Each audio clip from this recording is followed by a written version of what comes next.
Videoni o'tkazmang, oxirigacha eshiting. Ilohim payg'ambarimiz Muhammad Mustafa sallallohu alayhi va sallamni tushingizda ko'ring.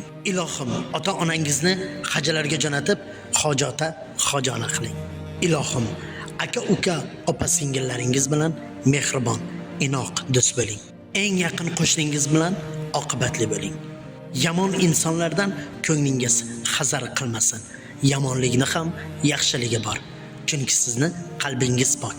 Bilasizmi, siz kabi qalbi soflar dunyoda milliardlardan iborat. Shu videoni qalbi sof do'stlaringizga jo'nating. Jo'natgan qo'lingiz ilohim Ka'batullohni ziyorat qilishlikka nasib etsin. Amin.